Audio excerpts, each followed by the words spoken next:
Welcome to this very special edition of the KJ Masterclass Live, the show which ensures that you profit from your time spent here with experts, either through their industry insights, information, or simply learning from them. And today we have Dominika Staniewicz. She is a brain coach, holistic life coach, and elite uh, neuroencoding specialist. Welcome to the show, Dominika. Thank you. It is my absolute pleasure and honor. Hello, everybody. You are welcome to the show, Dominika. You are welcome to India in this online form. And I'm sure not just in India, but a lot of people across the globe will benefit from what we are going to talk about. We'll be talking about how we can encode our brain to success and happiness by encoding all these things in our DNA. So that's what we'll be talking about. But first, to understand from you, Dominika, is what is a brain coach all about? How do they do this work without doing any surgery? That is a fantastic question. I love it. We already heard about coaches. We heard about life coaches. We heard about people who use psychology, people who use food. And then we have doctors. And the doctors, take medicine. They take you and scan you or take your blood work. But there was never something in the world which was created by Dr. Daniel Amen, a world-class neuropsychiatrist, double board certified, compared and paired with Dr. Joseph McClendon III, who's a neuropsychologist. And brain coaching is based on knowledge of the brain, a literal organ that we all have, I hope, and we all use to the best of our abilities, and using neuroscience. And neuroscience is fascinating because now we know which part of your brain is responsible for your thoughts, for your reactions, for your beliefs, for your hopes, and how you feel like you don't want to get up in the morning. All is designed and created by your brain.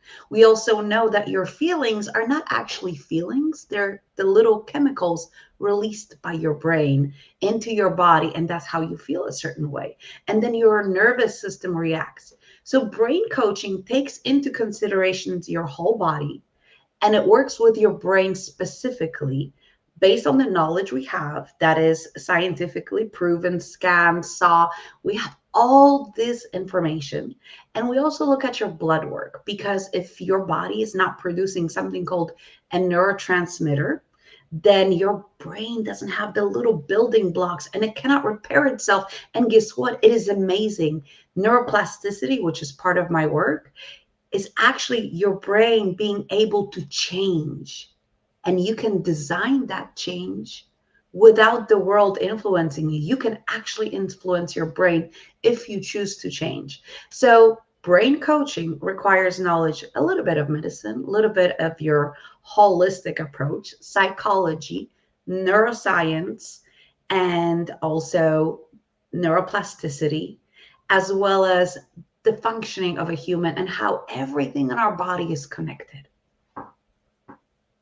Absolutely, absolutely. So, I'm just thinking, how does this brain coaching only impact the brain, or through this coaching, your brain can impact other things in your life? Help us understand this. Beautiful question. So I am assuming most of you had access to a computer in your life. And if you're watching this, I guarantee you did. And that computer has software inside. So our brain is the hardware, is the computer, and the neural pathways and everything else is the software. So when we influence the software, it influences how you feel, which means how your other organs function. It influences how you relate to the world and how you see the world and how you react to the world. And that influences other people actually, because how you show up in the world is direct energy given out. And if it's something positive and you come with love to the world, guess what? People, a lot of people, not all, there's nothing for everybody and nothing works on everybody, but most people will react the same way and your experience of the world will be different.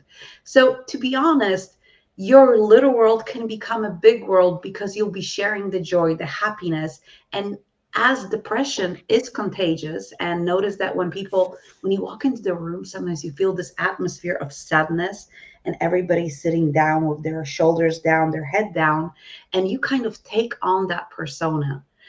But when you walk into the room happy, joyful, and grounded, that is also contagious. So why don't we spread this around by working on our brain and allowing other people then for us to be an example to them that life can be amazing, beautiful, fantastic, and successful. It does not mean you're not going to face challenges, but it means you're going to go through them very differently. Right, right, Dominika, you have put it well. Now, from a common person's perspective, you mean you do software upgrade for the brain in so many ways. Absolutely. And, I do look at your blood work if possible. Sometimes it's not possible. We do different assessments of the brain based on science. And we look which parts of your brain, is it your prefrontal cortex that's struggling? Is it your basal ganglia that's struggling? And then we look at your lifestyle because your brain is responsible for what's happening out, processing what's happening outside. We look at your sleep cycles. We look at everything because that organ literally runs your life. And for some unknown reason, everybody remembers to go to the gym and exercise because we know it's good for your heart and your body. But then we don't do anything specific for our brain. And that's the CEO of your life. That is exactly what decides how your life comes out. Not your muscles, not your heart. They're very important. And at the same time, imagine if you could actually, I'm not even talking about manifestation. I'm talking about having your brain at a point where it's optimized and it makes 90% of the time great decisions. Brain that is able not overreact and not make you feel terrible. A brain that helps you process information and have compassion. A brain that allows you to say no without feeling guilty. A brain that is healthy and you don't have outbursts of anger. You don't have decision making skills issues. You don't have anxiety. You don't experience overwhelm. All of that is in your brain. Absolutely, all of that is in the brain. Then where is empathy? Nowadays we have lost this empathy thing from the brain. Where has it lost? And what software did we put that that file got corrupted? Do we need to downgrade our software? Rather, it's like you go to the recovery mode and get empathy back. Can we do that?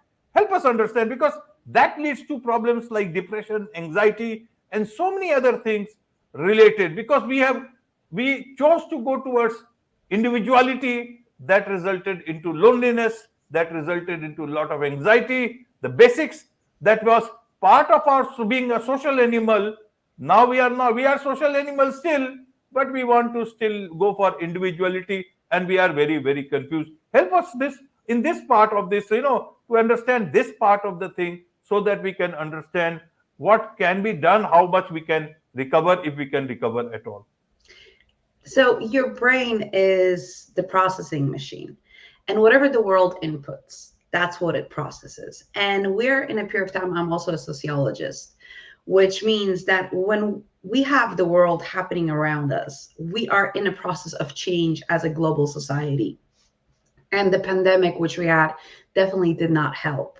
But one thing that we do not have very much grounded, what we used to have, is the community element. We have become disconnected, which means we're less prone to understand other people's feeling. And because, as you said, we became a single person focused, we can only experience so much. There's a beautiful saying, and I don't know who said it. I've heard it, Tony Robbins say it, but I'm sure he heard it from somebody else. And it says that to experience more love, we need to share it. And this part, to experience more joy, we need to share it. You can on your own experience only so much. And then to amplify that feeling, it is the part when we call somebody, we go to somebody and we tell them, and they're joyful with us. And that is contagious. Yet, because we're losing the capabilities as a society in general of building connections, and we're introspective way more in a way that is not serving us, we, as you're right, we have lost the ability for not maybe human kindness, but for understanding that we're all connected. That part is so important. If you want to go fast, you can go alone. But if you want to go far, you need to have people around you. And we are social animals. And because of the environment, partially because of the societal changes and everything else that's happening, we are experiencing this disconnect with ourselves and our environment. We're locked in those little boxes that we're locked into. Because ideally, we would be sitting next to each other and both sipping tea or coffee and laughing and having a conversation. It is possible to gain that back. But for that, we need to be healthy. We need to get rid of fear of failure, fear of rejection. And fear of rejection is so huge in the world. It is in our nervous system. We're so afraid to try that we're going to fail. And very often it's in our head. It's nobody really cares about if we fail, to be honest. Most people are busy with worrying that they will not fail and what other people will think about them. But that is psychology, and that is something that then becomes a wiring in your brain, and it becomes your dominant behavior, a kind of a default reaction. And one of the things that we need to do is, you know, meditation, religion are actually fantastic in a lot of ways when it comes to brain. We have brain scans which show how brain rewires itself and it calms down the nervous system if we meditate even for 5 minutes, or if we pray, truly pray. And what I mean by truly pray and truly meditate, it actually has to have the element of emotional attachment and connection in it. If you pray and you believe in God or gods or spaghetti monster, whatever that is, and you go, oh dear God, please, thank you for the gifts, amen, and you move on, that is not doing anything for you. It's ability to control your feelings that your brain connects, and ability to feel joy. And most of us, we just say I'm happy, but we don't feel it, and that is the disconnect that is taking us away from the empathy and the human kindness that is so important. Absolutely, absolutely, Dominica. So when you say talk about optimizing our brain or one's brain, what do you actually mean by that? What is it that we want to achieve through that? Well, everybody has their own goals, right? Everybody has a different vision of what life should be, can be, or what do they want. And optimizing your brain is so by the age of 7, your brain has created beliefs that you had no part in. And then it is designed, literally designed, to conserve energy. So what it does, it then has those beliefs and attaches every event and everything that happens around it to those big lumps of beliefs. And then it works kind of on autopilot. What happens is to stop that from happening, because very often, though, not very often, always, those beliefs are not our doing. It is the society, it is the parents. And remember, your parents did the best they could with the knowledge they had. Most parents, 99.9% of parents, wish the best for their kids, but they were not aware of the knowledge we have now. So you created certain systems and behaviors, and you are running on autopilot on everything. How I pick up the cup.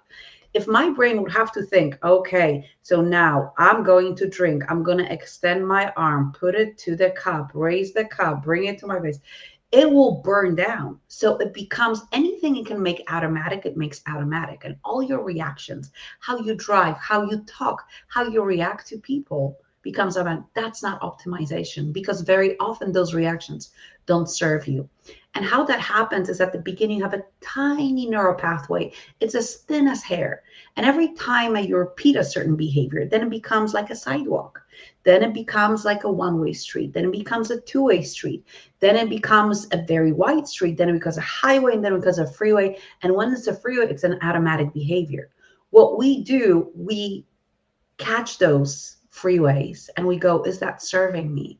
So what other behavior, thought, belief, reaction would be serving me more? And we reprogram your brain from a little tiny hair into a new highway. And because you're not feeding into the old road, it becomes thinner. It will never disappear. That's really important, because people go, oh, I went back to my old behaviors and thoughts. You did, because most likely there was very high stress in your life. So those old roadways will never disappear, but they can be so weak that we can recognize that when they show up, we can stop them from happening and get back on the right path that we chose and we built. And that is giving you control of your life. It also gives you ability to upgrade whatever you need to upgrade. I mean, is it serving you getting mad at people? Is it serving you to have anxiety? Is it serving you to be depressed? Notice that be depressed is very different than have depression.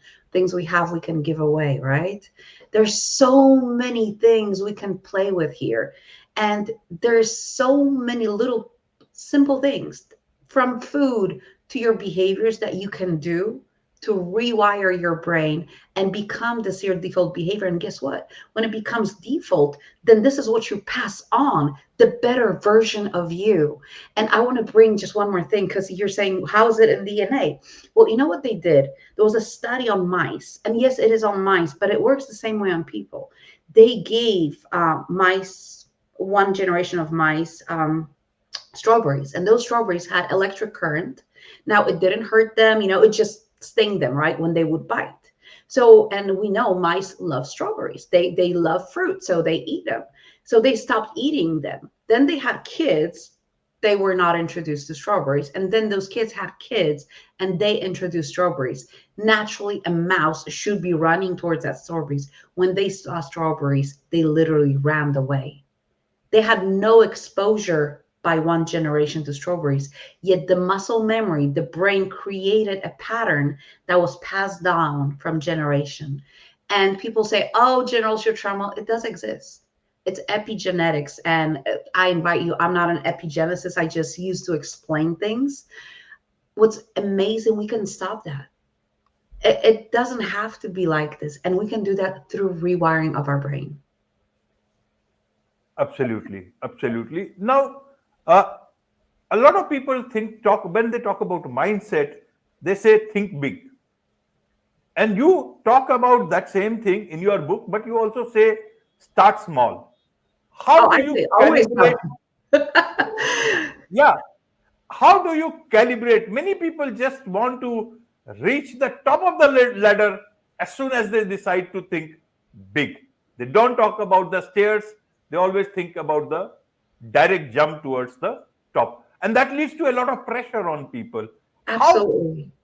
help us understand this part of the brain, how we should go about achieving our dreams by thinking big, dreaming big, but taking also the small steps, one small step at a time. Help us So you're understand referring to my what book, is your book all about? Yes. How to Dream Big, Act Small, and Achieve Success. And that is such a huge concept. And it comes from studies, Stanford studies. So your brain, as we said, it optimizes everything. And then when it optimizes everything, we see this big goal, but your brain then looks for proof. So let's say you want to say, I'm going to be making $1 million by the end of the year. I'm so amazing. I'm so great. And then your brain goes, looks at your bank account and goes, you got like 5 cents to your name. How are you going to get to $1 million? You're ridiculous. So what happens is we start to rationalize our dreams and it becomes overwhelming and we withdraw. The same thing happens when we have New Year's resolutions. We have those big dreams and huge changes. Your brain cannot take change in high doses. 20% of change is maximum what it can do. So what I teach my clients and how I work with my clients is, yes, have a big dream. But even when I work in my business, I go, okay, I want to have 10, 15 clients, let's say this year. I don't think every day about 15 clients. I go, okay, let's get one client, just one client. One client is not overwhelming. One client seems simple. One client is enjoyable. So what do I do? Okay, what do I have to do to get one client? Okay, this, and this. Okay, that's easy. So it doesn't create stress, doesn't release any cortisol, doesn't release any pressure. So I go, okay, fantastic. So when I get that client, I celebrate. I celebrate the living crap out of myself and everything else. I dance and jump. Why? Because I need the release of serotonin from my brain, which is a happy hormone that makes you do more. But if you achieve that one client, go, okay, fantastic, right? I celebrate, I enjoyed it. One more client. just one more. And I go by twos, but for the sake of an example, I said one. And I realized that many years ago, after reading Stanford studies, where when we concentrate on the process, not the outcome, we actually achieve more. And they have shown over 20 years that when we celebrate, that's one. And two, when we actually enjoy the process of getting to the outcome, it stops being overwhelming. And because we enjoy overcoming the difficulties, we actually celebrate overcoming difficulties, and which means our brain becomes accustomed to it, becomes easy, so it searches out more difficult things and we achieve more. And a great example for this, ladies, learn from your men. Men are amazing, we can learn so much from them. When they watch sports, their favorite team, they watch that sport and they go, oh, go, go, go, yes, yes. And it's like freaking the guy moved like that much. Really, they haven't won the game, but they're celebrating the life out of them. They're jumping, they're screaming, and that's through the whole game, whatever the game is. I mean, I've never seen a man watch a game of their favorite team and go, I'm not celebrating, they haven't won yet. It doesn't happen. And the truth is that they had 5 hours or 2 hours or an hour of enjoyment, being engaged with their full body. Notice it's not, no, that doesn't work. They're fully engaged with the tiny successes that team or that person has that they're supporting, right? And the truth is the outcome comes anyway. And they had so much enjoyment that there's no more really focus on the outcome. It is even explicitly more, but it's not the goal. The truth is that the more we do this in our private lives, and we are our own cheerleaders in the little things, the enjoyment from life grows. And when it grows, life becomes easier because it's less stressful. And notice that when your prefrontal cortex, front of your brain, turns off, which is the logical one, the press through and the stress one, your creativity comes on. And when you're creative, you get to solve problems quicker, better, in an innovative way, and you will get where you want to go. So when you shoot for the stars, first go to the stratosphere, enjoy the stratosphere, then go, hey, moon is pretty close, let me go to the moon. Okay, and when you get to them and go, there's so many stars, which one do I choose? And enjoyment, celebration of the tiny things in your life recreates your neural pathways and allows you actually with time to achieve more than people who focus solely on the outcome. Absolutely. So, what do your clients generally come to you for, Dominika? What is it that they seek from for themselves from you? So I have two groups of clients. First of them are people who are experiencing overwhelm, anxiety, depression, fear of failure, fear of success, self-doubt, self-loathing, imposter syndrome, procrastination, and fear of failure. Those are the one group of people that they don't want to go on medication, that they want to try something else and they want to have a better life. And the second group of my clients are women who are growing to be beautiful managers, and they have learned that there's so many beautiful systems that men have created, but the way they're executed doesn't resonate with them. So I translate the masculine world into feminine management, where they get to be creative, where they get to be them and draw from the beautiful systems and ideas that were created over centuries, yet they get to do it in their way, which actually resonates with them. And guess what? That is concentrating on the process and enjoyment, not necessarily on the very precise structure. And women are craving the feminine leadership, feminine management, and there are not many examples in the world, because when women started running companies, the only examples we had were how men run companies. So we mimic that. And after about 20, 30 years in the world of women being in management, they're going, well, maybe there's a different way, not better, but different, that I can still have the same success and be me and be in the feminine flow and not change into this masculine monster that is going and yelling at everybody. So those are two groups of my clients. And of course, Absolutely. companies. Absolutely. Absolutely. Now, one more thing I wanted to understand is that, several people say that, stupidity is the biggest threat to humanity. And stupidity can be exercised by smart people also, people who have got great brain, but they don't use it. A lot of common sense is not exercised by a lot of people who might be very intelligent. Why is it so? Where is this stupidity coming from? Which brain and which part of the brain? Help us understand, because a lot of common things, even very intelligent people do not seem to get. That is where the danger is. That is where a lot of things needs to be understood. What is your understanding as a brain coach about this aspect of the brain, or not using the brain? Well, it's not really a brain thing. It is your perception of what is stupid and your perception of what is the model of the world, your perception of how things should be. So you're applying your standards to the whole world. And that sets you up for failure because what you believe is right from the perception of that person, maybe that person didn't have that experience. Maybe they were in a situation extremely stressful and they didn't notice.